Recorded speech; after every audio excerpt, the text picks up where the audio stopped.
Si la victoire les réjouit, les cadres d'En Marche le savent. Un succès aux législatives est maintenant impératif pour permettre à Emmanuel Macron d'appliquer son programme. On a fait la moitié du chemin. Ce soir, avec cette élection-là, il faut se projeter sur la façon dont il va être président, la façon dont on va composer la majorité. Une majorité loin d'être acquise dans un paysage politique en pleine recomposition.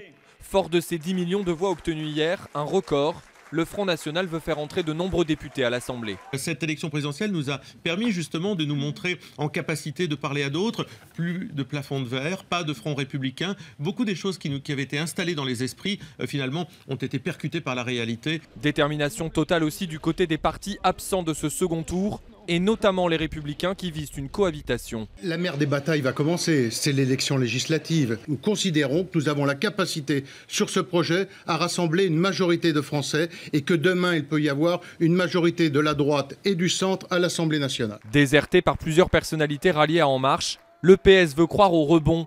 Éliminé il y a 2 semaines avec un score historiquement bas, Benoît Hamon a appelé toute la gauche à se rassembler. Si 65% des Français ont voté Emmanuel Macron, cette majorité n'existe pas pour démanteler le code du travail par ordonnance. Incarner l'opposition de gauche à Emmanuel Macron, un créneau convoité aussi par Jean-Luc Mélenchon. J'appelle les 7 millions de personnes qui se sont regroupées autour du programme dont j'ai été le candidat à se mobiliser et à rester unis, qu'elles aient ou non voté pour M. Macron. Dans les faits bien entamés, la campagne pour les élections législatives s'ouvrira officiellement le 22 mai prochain.